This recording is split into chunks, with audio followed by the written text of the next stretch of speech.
Picture this. Huge, huge mountains of fabric waste, stuff just discarded by textile mills all over the world. And usually, it's destined for incinerators or just packed into these massive, ever-growing landfills. It's a really stark image. It's been a huge challenge for fashion for, well, far too long, a massive environmental headache.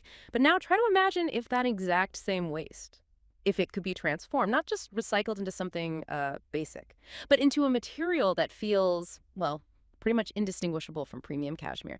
That's really what we're digging into today, this idea that what was seen as just trash, industrial refuse, is now being reborn, re-engineered into this high-end, luxurious fiber.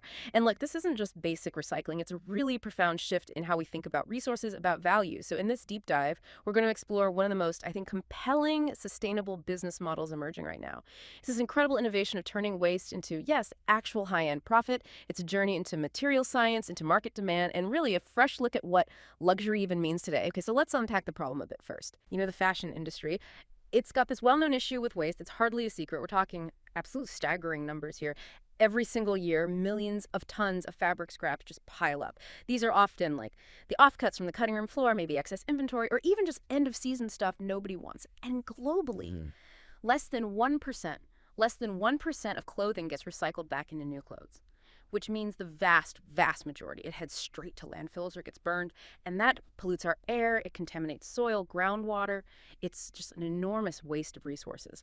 And okay, while all this material is going to waste, seemingly without a good solution, the demand for those really luxurious fibers, cashmere, premium wool, silk that just keeps growing, this constant appetite puts immense strain on natural resources. Think overgrazing and fragile ecosystems, intensive farming, huge energy use in traditional production. It's this classic paradox, right? An economic and environmental lose-lose situation. And it's plagued the industry for decades. Many just assumed, well, that's just the cost of doing business. Yeah, and what's so fascinating here is that for such a long time, this lose-lose situation was just accepted. It was seen as unavoidable. It wasn't just a cost.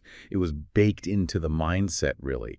But like you said, that thinking is shifting fast. We're seeing this wave of really innovative startups stepping right into that gap. They're looking at what everyone else threw away, what was literally garbage, and they're seeing, well, undeniable, untapped potential. Yeah. They're seeing hidden value where the traditional industry just saw disposal costs. Right. So this isn't just some idea on paper. It's actually happening. Companies like Everloom, and their approach is genuinely intriguing. They've developed or pioneered this process that takes those leftover textile fibers, wool, cotton, even those complex blends that are usually a nightmare to recycle conventionally, and they re-engineer them. Now, when we say re-engineer, it's not just shredding it and spinning it again into something, lower quality. This is apparently much more sophisticated, more like material science. Precisely. It's a really good way to put it. Maybe think of it like this. Imagine you have a pile of old Lego models someone built. Traditional recycling, the mechanical kind, it's a bit like just smashing those models up and then trying to glue the broken bits back together.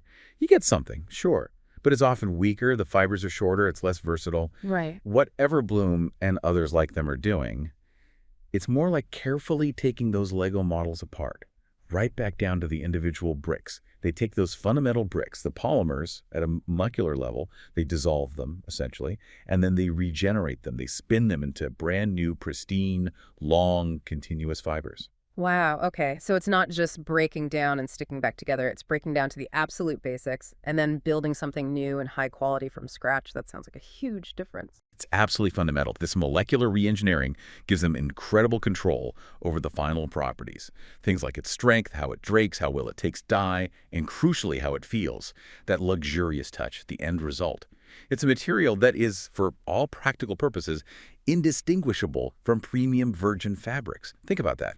A sweater that feels every bit as soft, as luxurious as real cashmere. But it started its life as basically floor scraps from a textile mill. It genuinely redefines what premium means. It shows that high-end quality doesn't have to come from scarcity or using virgin resources. It can actually be engineered from abundance, from what we already have. It really challenges those old ideas of luxury where, rarity and brand new materials were everything. That is quite a shift in thinking, but I'm curious, what are the biggest sort of technical challenges in actually perfecting a process like this? It sounds incredibly complex. Are there certain kinds of textile waste that are still really difficult to re-engineer, or can they pretty much handle anything now? Oh, you've definitely hit on a key challenge there. The tech is moving fast, absolutely. But it's not quite a magic wand for all waste streams. Not yet, anyway. Blended fabrics, for instance, they're much more complex, separating different polymer types like polyester and cotton mixed together to a molecular level. That's tough. And then you have dyes, chemical finishes. They add layers of complexity too. You need clever ways to remove them without damaging the fiber itself or creating new waste. Plus, the investment needed, the R&D, the specialized factories, it's enormous. So while it's incredibly promising, it's definitely a journey. Constant refinement, significant investment needed. Okay, that context definitely makes it sound even more impressive. And for you, the listener, the appeal of this kind of product is just growing so fast. You get stylish fashion, looks and feels amazing. You get the benefit of choosing something genuinely sustainable, and you get that peace of mind, right? Knowing your purchase came from a process that's responsible, innovative, and circular. And by circular, we mean keeping materials in use, minimizing waste, reusing resources instead of just throwing them away. That combination is a really powerful draw in today's market. And if we connect this to the bigger picture, the business model itself, for companies like Everloom, it's not just good for the planet, it's incredibly smart financially. Their strategy is almost, well, brilliant in its simplicity. They collect this textile waste at a very low cost. Sometimes mills are actually happy to pay them to take it away. Turns a liability into an asset for Everbloom right there. Then, through this advanced re-engineering process, they transform that super low-cost input into a high-value output, a premium fiber. And they can sell this re-engineered fiber at a luxury price point, which naturally means pretty robust profit margins. It's a textbook case, really, of creating serious value out of something everyone else saw as worthless. Yeah, it sounds like the dream scenario for business, turning trash into cash, essentially. But are the luxury fashion houses, they're historically very traditional, very careful about their image. Are they easily convinced? Are they jumping on board to use these new materials? What are the hurdles in getting them to adopt this? That's a really crucial point. The concept sounds great, right? But winning the trust of those established luxury brands, that's a major hurdle. These brands demand absolutely impeccable quality, consistency, and often they need specific certifications, proof points for their own standards, and increasingly, their climate pledges. So companies like Everbloom, they aren't just selling fiber, they're selling a rigorously tested, certified, fully traceable material. It has to be backed by serious R&D.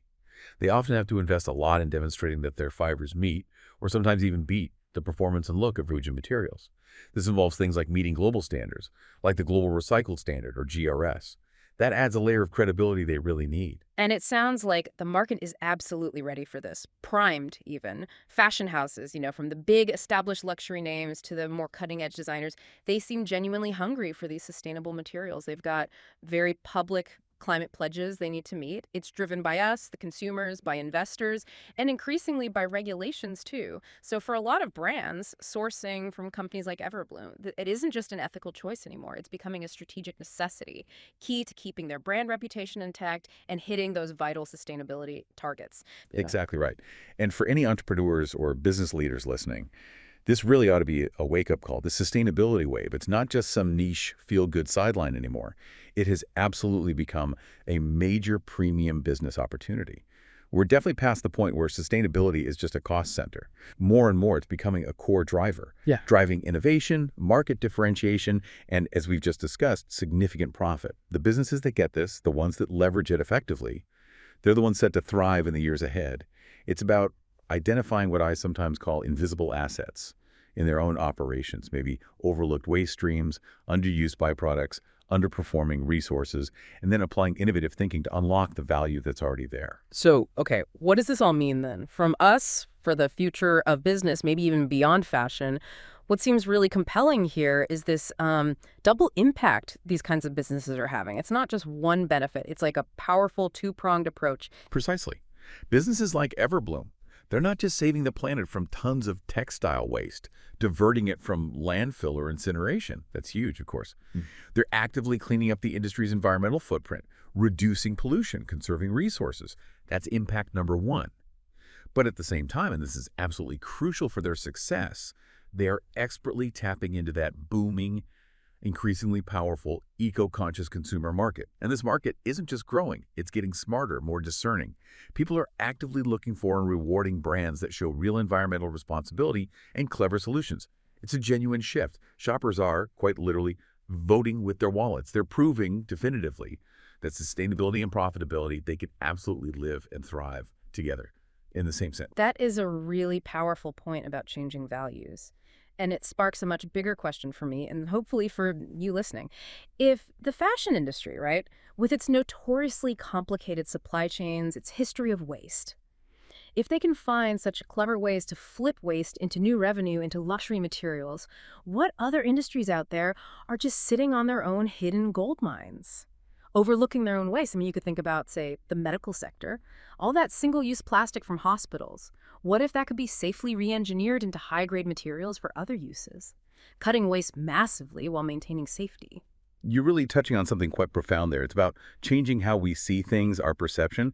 Waste isn't really an endpoint. It's just Ah, an unoptimized resource. Whether it's stuff left over from agriculture or industrial sludge or electronic waste, the potential is immense. Now, it definitely needs visionary leadership. It needs serious investment in R&D and a willingness to challenge how things have always been done. But the success stories we're starting to see emerge from fashion, they offer a really powerful blueprint for others. So, as we wrap up this deep dive, I think the core takeaway is pretty clear. Waste isn't the end of the line. It's not a dead end at all. In fact, in this new era of innovation, this environmental consciousness, waste is increasingly proving to be the beginning of a whole new business model, a new chapter in how we make things, how we consume things, how we define value itself. So, the next time you maybe slip on a luxurious scarf or a really soft sweater, just pause for a second. Think about its journey. Could it be woven not from fresh, brand new cashmere, but from yesterday's textile trash, reborn through some amazing science? If it is, well, you're not just wearing fashion, you're wearing innovation. You're actually part of this powerful shift in how we create, consume, and value the materials around us. And it really does raise that important final question. If luxury itself, the very definition of it, can be so completely redefined by what we used to just call waste, where else in our economy, where else in our own lives maybe, are we totally overlooking hidden value? Where else are we missing these huge opportunities for transformation just because we haven't quite trained ourselves to see beyond the obvious, to really embrace the potential of circularity?